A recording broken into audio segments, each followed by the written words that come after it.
Hi boys and girls, today we're going to do a lesson on antonyms. Does anyone know what an antonym is? An antonym is two words that have an opposite meaning. You may have also heard of a word called a synonym. A synonym is words that mean the same. So an example of a synonym would be like tiny and small. They would have similar meanings. But an antonym, which is on your lesson for today, on Wednesday, is on antonyms. So you have a sheet of paper that looks like this in your packet that it says day 3. And at the top it says to read the sentences and circle the word that has the opposite meaning of the bolded word. Okay, so you're going to read these sentences and choose one of the words underneath it that means the opposite of the word in bold print. Okay, let's look at number 1.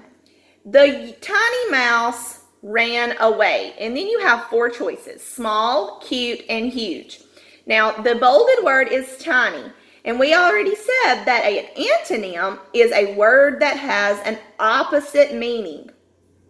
So an opposite of tiny would not be small, because tiny and small are synonyms. Those mean the same. If I have a tiny bug or a small bug, they mean the same thing. So that's not an opposite.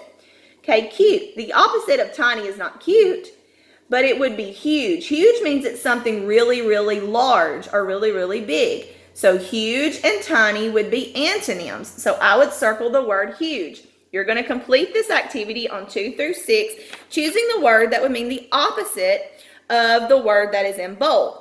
Now I'm going to give you some examples to see if you can choose the 2 words in a list of 3 of which ones are the antonyms, the opposite meaning. So we have the word tall, big, and short. Tall, big, and short. Which 2 words are antonyms, opposite words? Okay, if you chose tall and short, you would be correct. Someone can be really tall, someone can be really short. The tree grew to be very tall, or the tree was very short. Big would be a size meaning like very large, not really tall. That would be tall and short would be measuring the height of something, which in your packet this week in your math, you may have a measurement activity where you're counting the cubes of an item. You're measuring how tall or how short something is. Okay, let's do another one. Ready? Okay, we've got sell, buy, and show. Sell, buy, and show. Okay, if you chose sell and buy, you would be correct.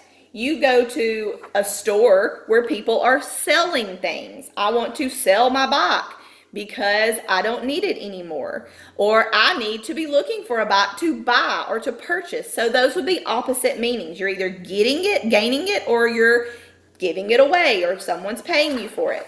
Okay, let's look at these words: over, ground, and under. Which 2 words are antonyms? Over, ground, or under?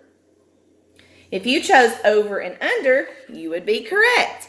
I can go over the bridge or I can go under the bridge. So those 2 words are antonyms. Okay, now we're going to watch a short little video about antonyms. So watch it real carefully, okay? Antonyms. An antonym is a word that means the opposite of another word. Some examples of antonyms include happy and sad, big and little, wet and dry, up and down, day and night, hot and cold, young and old, in and out, add and subtract, multiply and divide, before and after, even and odd, pass and fail. Many adjectives and adverbs, that is, descriptive words, have antonyms. Many verbs or action words do as well. That is, pairs of words that mean 2 opposite things, to do or not do something, such as win and lose, wake and sleep, float and sink, ascend and descend, appear and vanish. You get the idea.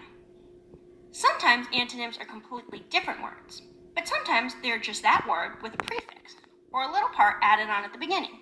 Some common prefixes to change a word to an antonym are im, in, un, and dis, dis. Disorder is the antonym of order.